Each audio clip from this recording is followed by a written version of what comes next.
Livro do profeta Jonas. Nós vamos ter uma série de mensagens nesse livro que é conhecido pela história da baleia. E nós vamos descobrir que a baleia é quem menos aparece aqui no livro, não é? E eu queria nessa noite, com vocês, ler o livro todo. É a chance que você vai ter de depois dizer que você já leu um livro da Bíblia todo. Tem gente que nunca leu um livro da Bíblia todo. Então hoje à noite isso vai mudar, certo? Você vai sair daqui já podendo, já li um livro todo da Bíblia. Jonas capítulo 1, verso 1 até o final. Ouçamos. Veio a palavra do Senhor a Jonas, filho de Amitai, dizendo: Dispõe-te, vai à grande cidade de Nínive e clama contra ela, porque a sua malícia subiu até mim. Jonas se dispôs, mas para fugir da presença do Senhor, para Tarsis. E tendo descido a Jope, achou um navio que ia para Tarsis. Pagou, pois, a sua passagem, embarcou nele para ir com eles para Tarsis, para longe da presença do Senhor. Mas o Senhor lançou sobre o mar um forte vento e fez-se no mar uma grande tempestade, e o navio estava a ponto de se despedaçar. Então os marinheiros, cheios de medo, clamavam cada um ao seu Deus e lançavam ao mar a carga que estava no navio para o aliviarem do peso dela. Jonas, porém, havia descido ao porão e se deitado e dormia profundamente. Chegou-se a ele o mestre do navio e lhe disse: Que se passa contigo, agarrado no sono? Levanta-te, invoca o teu Deus, talvez assim esse Deus se lembre de nós para que não pereçamos. E diziam uns aos outros: Vinde e lancemos sortes para que saibamos por causa de quem nos sobreveio esse mal. E lançaram sortes e a sorte caiu sobre Jonas. Então lhe disseram: Declara-nos agora por causa de quem nos sobreveio esse mal. Que ocupação é a tua? De onde vens? Qual tua terra? E de que povo és tu? Ele lhes respondeu: Sou hebreu e temo ao Senhor, o Deus do céu, que fez o mar e a terra. Então os homens ficaram possuídos de grande temor e lhe disseram: Que é isso que fizeste? Pois sabiam os homens que ele fugia da presença do Senhor, porque ele o havia declarado. Disseram-lhe: Que te faremos para que o mar se nos acalme? Porque o mar se ia tornando cada vez mais tempestuoso.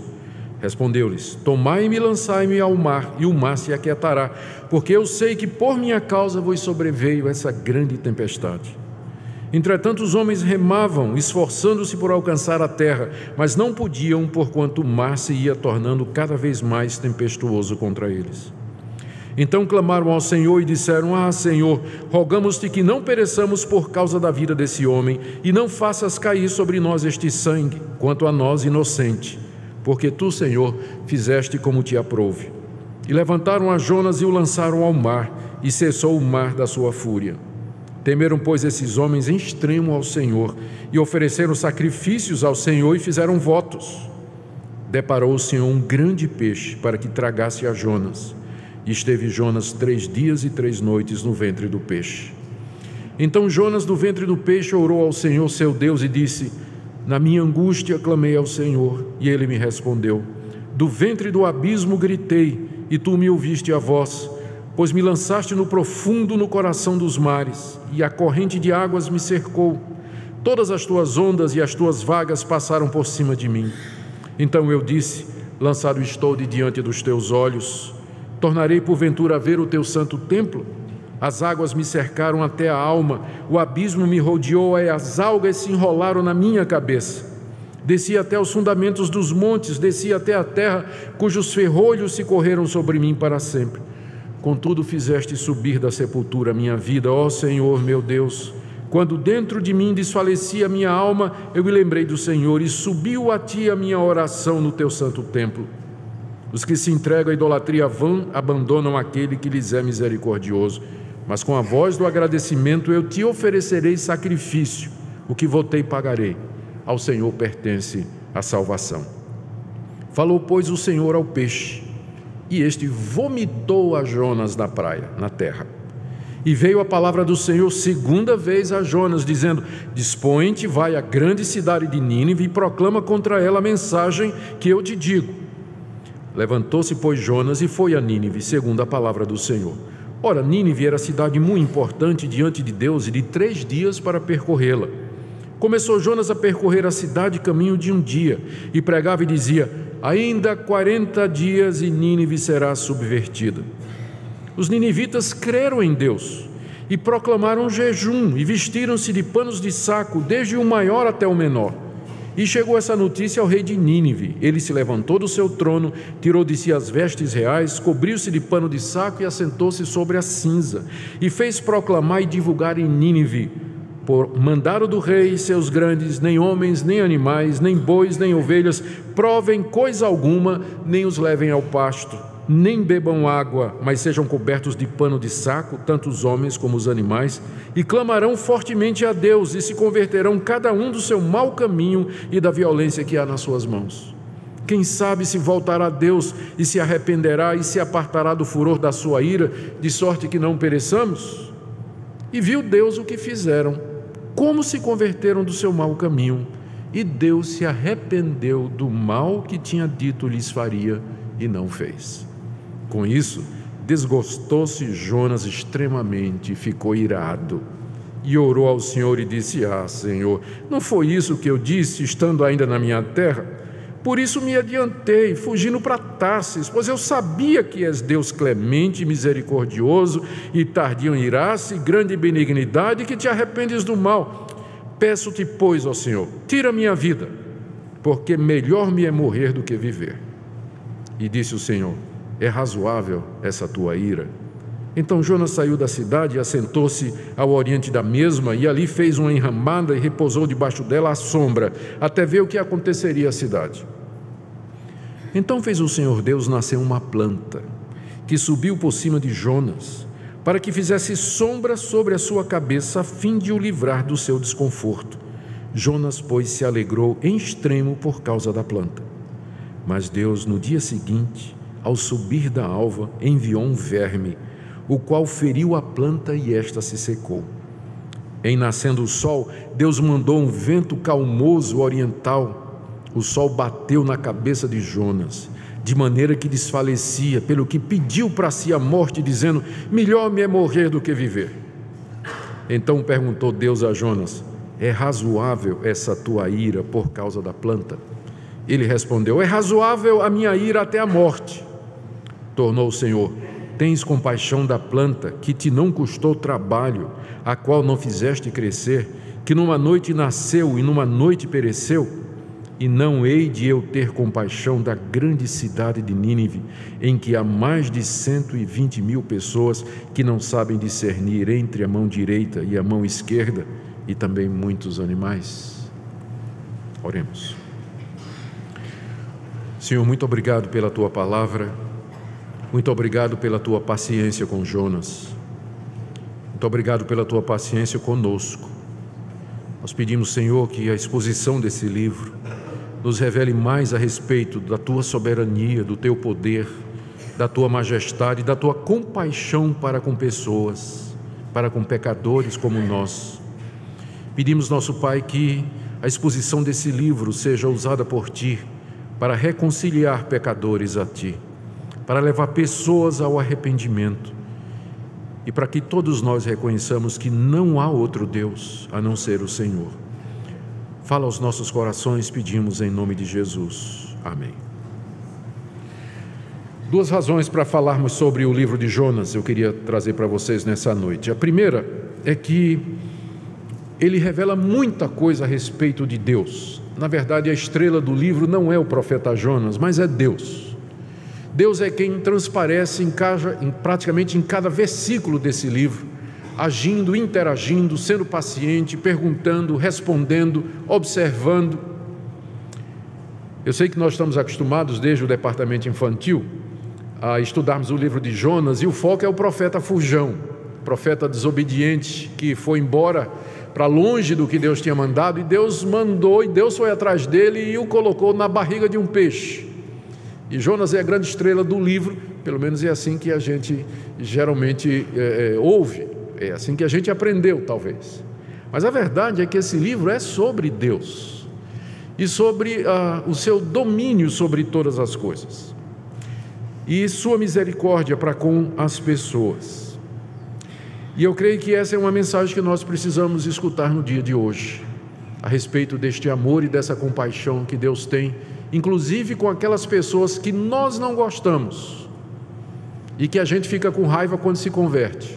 Deus gosta inclusive deles.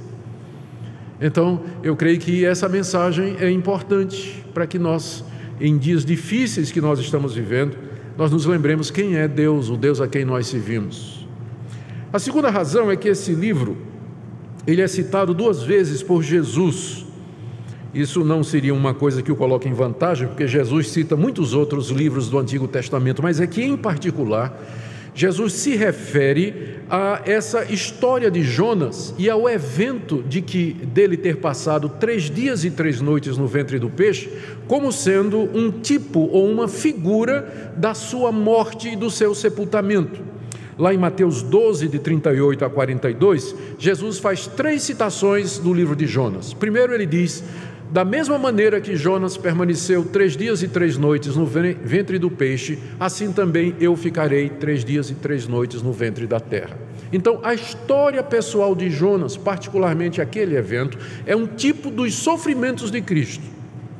Segundo, Jesus disse: os ninivitas se arrependeram com a pregação de Jonas, e no dia do juízo eles condenarão aqueles que viram os meus sinais e os meus prodígios. Jesus estava falando para as cidades da sua época, onde ele fez muitos milagres, e o pessoal não se arrependeu e não creu. Jesus disse: olha, no dia do juízo, os ninivitas vão se levantar contra vocês, porque vocês viram todos esses milagres e vocês não se converteram, mas eles se arrependeram com a pregação de Jonas. E a terceira coisa que Jesus disse: e aqui está quem é maior do que Jonas. Então, 3 coisas do livro de Jonas: a figura de Jonas, o tempo que ele passou no peixe e o resultado da sua pregação, que foi o arrependimento dos ninivitas. Essas 3 coisas são citadas por Jesus, e Jesus inclusive usa esses eventos para dizer quem ele é, que ele é maior do que Jonas, que ele é aquele que vai morrer pelos nossos pecados, que vai ser sepultado, e que no dia do juízo, então, ele espera que essa mensagem tenha sido ouvida e que as pessoas se arrependam. É por esse motivo que eu entendo que estudar esse livro é tão importante para nós. Mas o que é esse livro? Nós acabamos de ler, não é? Ele está no meio dos profetas, mas só que Isaías não é bem assim, não é? Isaías é o tempo todo: assim diz o Senhor, assim diz o Senhor. Ezequiel, assim diz o Senhor. Joel e tudo mais. Jonas parece um livro, parece uma história, na verdade. E não, de longa data, se questiona o que é esse livro. Muitos acham que isso aqui é uma parábola. Esses fatos não aconteceram de verdade, mas foi uma invenção de algum poeta hebreu, judeu, que queria trazer uma lição a respeito de Deus e da nação de Israel. Tipo assim, que Deus, ele é Deus das outras nações também, e não somente da nação de Israel. Então ele inventou essa história de um profeta fujão, que era muito nacionalista, que odiava os outros povos, e que Deus acabou levando de qualquer forma, e mesmo a contragosto do profeta, Deus alcançou as outras nações. Então isso aqui seria, segundo essas pessoas, uma história, não é? Que teria sido criada com esse propósito. Nada disso aqui teria acontecido. A verdade é que desde cedo muita gente ridicularizou os cristãos por acreditarem nisso aqui. Eu cito aqui 2 escritores pagãos, um chamado Porfírio e o outro chamado Juliano, que já no século I e II zombavam dos cristãos, porque os cristãos acreditavam nessa história de que um peixe engoliu um homem, que subiu uma árvore, que o verme mordeu ali e que secou. Eles zombavam porque os cristãos acreditavam nisso.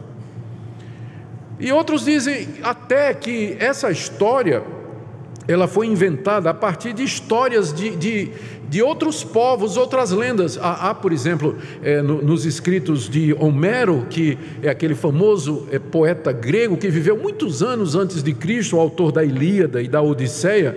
Ele conta uma história que o famoso Hércules, ele passou 3 dias no ventre de um monstro marinho para salvar a sua amada Alcione. E também tem uma história de outro herói chamado Perseu, que liberta Andrômeda de um monstro marinho. Então foi isso que aconteceu. Um escritor, um poeta hebreu pegou essas histórias e fez uma versão hebraica. E Jonas aparece aí como sendo esse cidadão. E há alguns estudiosos que se dizem cristãos que defendem que realmente não é verdade isso aqui. Isso é uma parábola, como aquelas histórias que Jesus contava, tipo o filho pródigo. Jesus inventou uma história para ter uma lição. Então isso aqui seria uma parábola no Antigo Testamento, né? Porque os milagres aqui não são razoáveis, né? Peixes não engolem homens, cidades inteiras se converter com a pregação de um cidadão, um dia só que ele pregou, a cidade inteira se converteu. Absurdo isso aí, não é? Além do mais, o capítulo 2, você percebe, está na forma diferente, é quase que uma poesia, né? Capítulo 1, capítulo 3 e 4 parece uma narrativa, mas o 2 já mais tipo poesia. Então tudo isso tem cara de que isso aqui não aconteceu mesmo. Gente, eu não acredito nisso, tá? Porque eu estou vendo gente fazendo assim. Eu estou só descrevendo o que é que essas pessoas dizem, tá? Eu não acredito em nada disso que eu estou dizendo. Estou só dizendo o que é que essas pessoas... Só que tem gente fazendo assim, né? Não, nós pensamos diferente. Para nós o livro é histórico. Por quê? Porque o problema desse pessoal que acha que isso aqui nada aconteceu, porque esse negócio de peixe engolir homem, cidade inteira se converter, planta subir e a lagarta morder e ela morrer, o problema desse pessoal não é com isso, o problema desse pessoal é com Deus.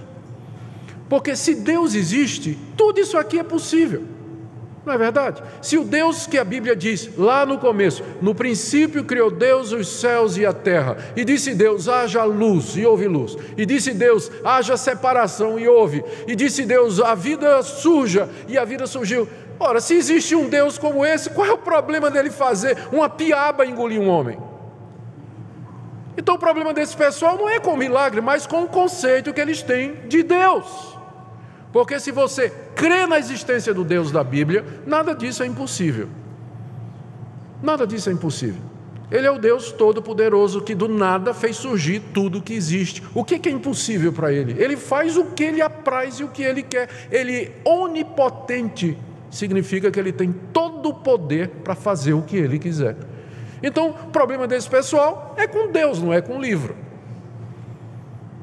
Porque uma vez admitida a existência do Deus da Bíblia, tudo mais é possível. Segunda coisa, qual é o problema se Jonas, quando narra aqui a oração dele, no capítulo 2, ele faz isso sob a forma de poesia? Jonas era um judeu, Jonas era um profeta, ele frequentava o templo em Jerusalém. Lá ele ouvia os salmos de Davi. Os salmos de Davi são orações que o rei Davi fazia e que eram colocadas na forma poética para serem cantados pelo povo no templo. Jonas cresceu ouvindo isso. Qual seria a linguagem mais natural para Jonas escrever uma oração? Os salmos, estilo dos salmos, que é exatamente isso aqui. O capítulo 2 é um salmo, é a linguagem do coração dele que ele aprendeu desde menino no templo. Não tem problema nenhum com isso. E sobre a questão dos mitos pagãos, aí é um problema de anacronismo.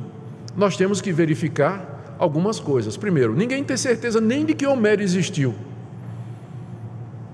Não tem nem, a gente só sabe desse poeta porque um segundo, terceiro escritor preservou um fragmento de uma história tal, ao contrário do livro de Jonas, cujas cópias, manuscritos e pergaminhos existem as dezenas datando da época de Cristo Jesus ou antes. Com a descoberta dos manuscritos do Mar Morto, descobriu-se manuscritos do livro de Jonas que antecedem o nosso conhecimento do Antigo Testamento em 1000 anos. Então qual é o problema? O que é mais fácil? Jonas ter copiado esse pessoal, esses mitos pagãos gregos, ou os gregos terem copiado a história de Jonas, considerando a possibilidade de que a história hebraica antecede esses mitos pagãos? É uma questão de estudar cronologia e história, não é? Antes da gente dizer que há dependência literária. Mas para nós o elemento aqui mais importante é que Jesus Cristo, ele considerou esse livro como histórico. Ele disse assim: da mesma forma, eu já citei, da mesma forma que Jonas passou 3 dias e 3 noites no ventre do peixe, eu também vou ficar sepultado. Ora, se a história de Jonas é um mito, a comparação quebra na emenda. Não faz sentido Jesus fazer essa comparação. Pior ainda quando ele diz, está aqui quem é maior do que Jonas. Mas qual é a vantagem disso? Jonas não existiu. Então só faz sentido a comparação de Jesus se o livro de Jonas for histórico. Inclusive quando ele diz que no dia do juízo os ninivitas se levantarão e haverão de condenar aqueles que ouviram a pregação de Jesus e não se arrependeram. Ora, se o livro de Jonas é um mito, o argumento de Jesus é bobo. Não faz sentido. Então, para nós, faz diferença sim se o livro de Jonas é histórico. Faz diferença sim se ele está narrando eventos e fatos que aconteceram. Para nós não existe nenhuma dificuldade em receber esse livro como sendo o registro de acontecimentos. Agora, a próxima pergunta então é quem é esse Jonas sobre quem o livro fala? A gente não sabe muita coisa do profeta não. Ele de acordo com o livro dos Reis, capítulo 14, há uma referência a Jonas. Ele era filho de Amitai, da tribo de Zebulon, onde ficava a cidade de Gat-Hefer, que é a cidade natal dele. Isso aqui ficava no Reino do Norte. Nós sabemos também, por uma referência no segundo livro dos Reis, capítulo 14, verso 25, que Jonas era um profeta conhecido em Israel. Isso às vezes nós não mencionamos. Ele viveu durante o reinado do rei Jeroboão II e é um dos profetas mais antigos. Ele vem logo depois do profeta Eliseu e viveu próximo de Amós e Oséias, numa época em que a nação de Israel estava vivendo uma prosperidade econômica internacional. Recentemente Israel havia se libertado da Síria e estava gozando esse período de prosperidade. E Jonas havia profetizado que Deus haveria de libertar a nação de Israel da Síria. Então Jonas era um profeta conhecido. Essa não é a primeira aventura dele. Há registro então de que antes dessa história ele profetizava em Israel e era conhecido inclusive do rei por essa profecia que ele havia feito da libertação da nação de Israel. Jonas é o único profeta do Antigo Testamento que é mandado por Deus para pregar num outro povo. Todos os demais profetas, Isaías, Jeremias, Ezequiel, Osés, Daniel, Malaquias e aí vai, todos eles Deus mandou para pregar a nação de Israel. Jonas é o único a quem Deus disse, vai pregar em uma outra nação. Ele é o único que fez isso.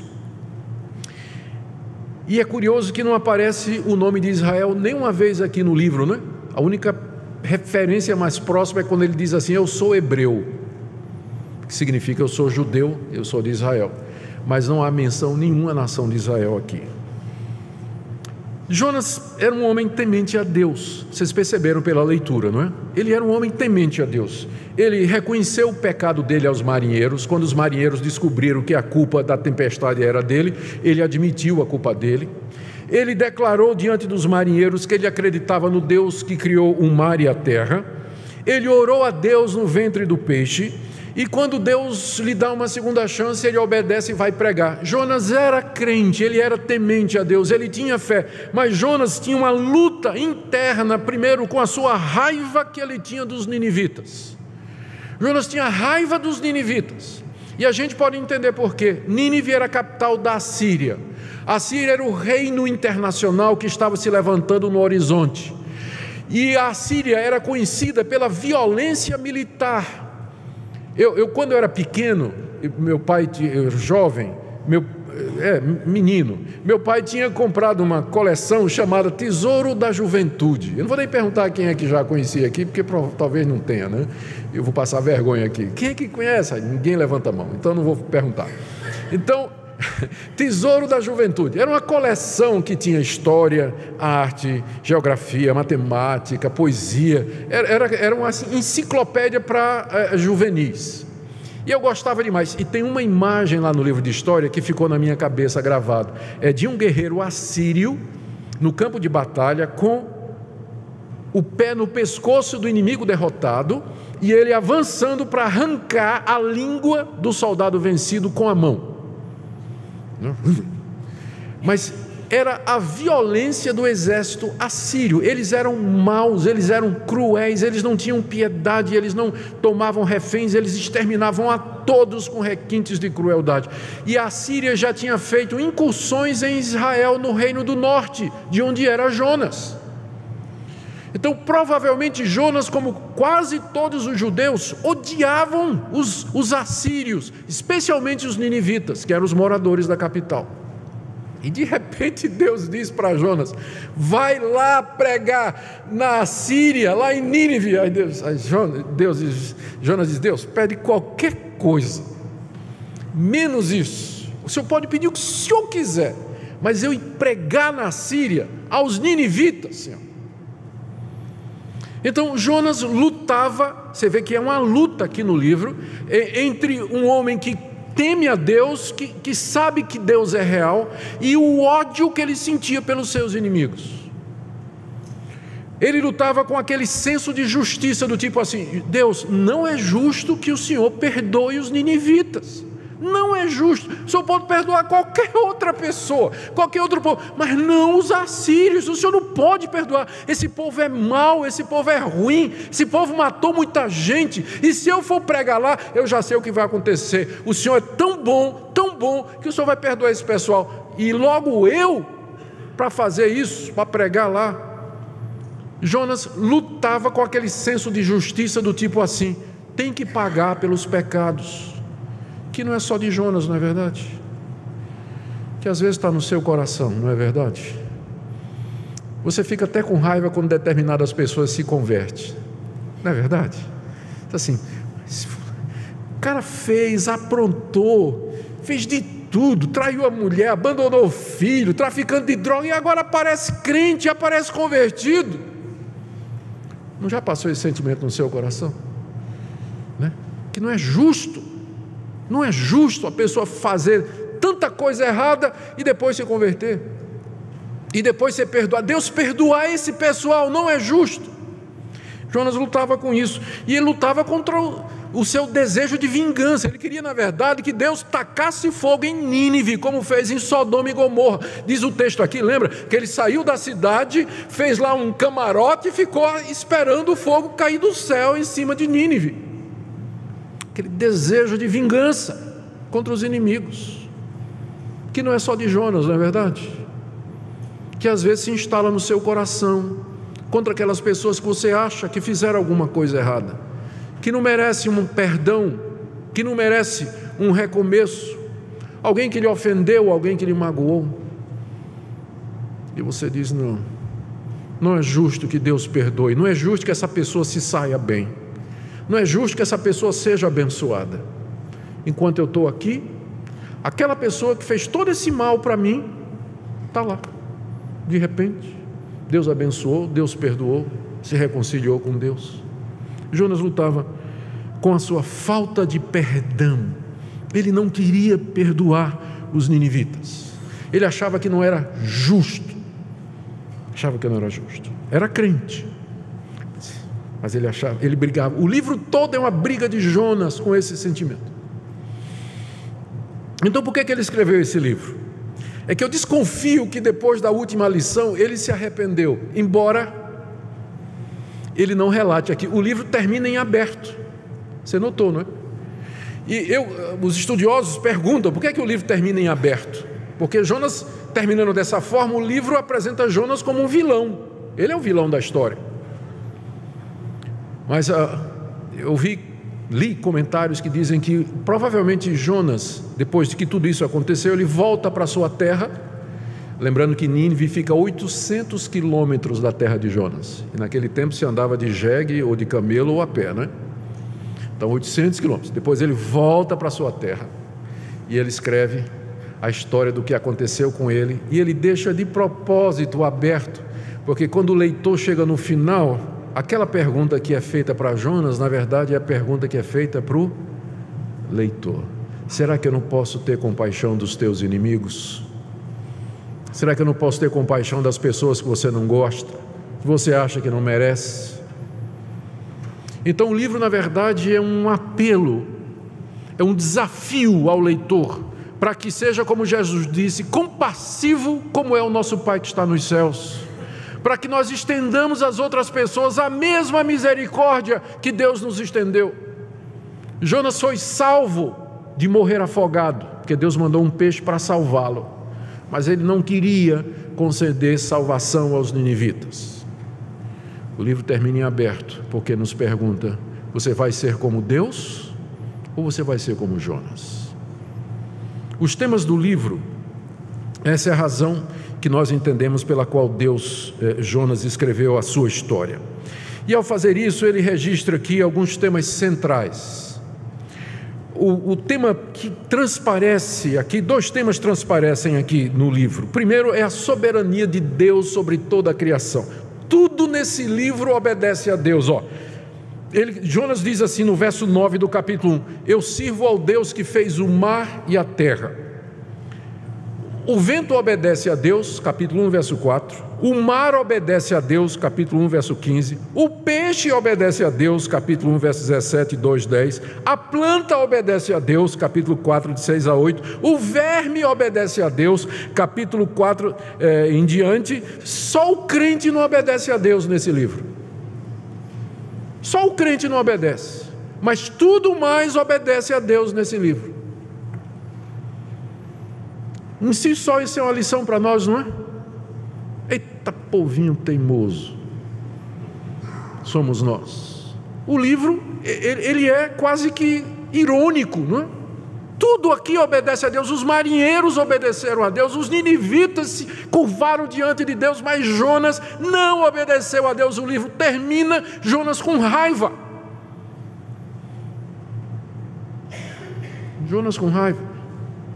Então, esse livro, ele mostra primeiro a soberania, o controle de Deus sobre todas as coisas. Segundo, a grande compaixão de Deus, o grande amor de Deus, não somente pelo seu povo Israel, mas ele teve compaixão daqueles marinheiros que clamaram, quando finalmente perceberam que quem era o Deus que estava por detrás. Eles clamaram a Deus e Deus os atendeu, e diz lá que os marinheiros serviram a Deus. Quem sabe os marinheiros também se levantarão no dia do juízo com os ninivitas e nos acusarão da nossa incredulidade e da nossa teimosia,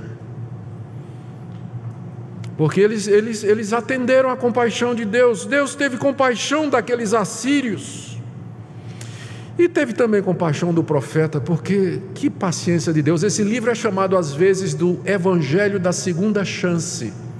No Antigo Testamento, Moisés não teve uma segunda chance. Deus disse a Moisés: fala a rocha. Moisés bateu na rocha, Deus disse: você não vai entrar na terra. Mas Jonas desobedeceu, Deus foi atrás e diz: agora Jonas, vamos de novo, repita comigo, tá? Vamos fazer a lição de casa. Você vai para Nínive.